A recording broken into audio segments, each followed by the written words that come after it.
आरू नेमकंच झोपेतून उठला होता म्हणून एवढा शांत होता. लगेच त्याची मम्मी गाडीत घेऊन बसल्या. त्यानंतर आज चिकन मटनचा मस्त असा बेत होता. आत्याबाईनं मस्त असं मटणाची भाजी बनवली, मी चिकनची भाजी बनवली. सर्वांची जेवणं झाली. ते बघता आम्हीच राहिलो होतो. हे दोघं मायलं का गाडीतच अशो आरूले जेवण करू खाऊ घालत होत्या. त्याच्यानंतर मग आत्याबाई, भैया, रतन, मी आणि हे बसले होते. आम्ही सर्वजण जेवण करायले. आरू जेवण करत होता पण आमच्या जवळ येऊन सुद्धा आम्हाला भीती दाखवत होता, कारण की जवळ आल्यानंतर पडते की काय. मी त्याला लेग पीस देत होती पण त्याला ते पाहिजेत नव्हतं. भैयाच्या ताटातलं तो पूर्ण पोळ्या घेऊन घेत होता. त्याच्यानंतर हे बघा आमच्या रतनचं जेवण होत आलं की रतन असे काहीतरी बसतात. त्याच्यानंतर मग आरूचं जेवण झाल्यानंतर मग आता कांदा खायचा होता. कांदा झाल्यानंतर निंबू खायचं होतं. असं काही ना काही मध्ये चालूच होतं.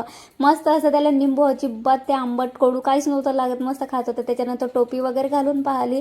आता हे केस फक्त थोड्या वेळासाठीच होते. भैयाले पण असं वाकू बघत होतं. छोटंसं डेकोरेशन वगैरे केलं होतं कारण की आज आरूचे जावळ काढणं होते.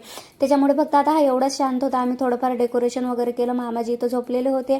नंतर आता जेवढा हा शांत दिसते ना तेवढं शांत अजिबात नव्हतं. थोडं रड करत होता म्हणून त्याच्या मम्मीच्या मानेवर डायरेक्ट मी त्याला बसून ठेवलं. त्याला काय टिक्का का ओवाळी सुद्धा देत नव्हता. आता नंतर पाहूया आरूनं जावळं काढू दे.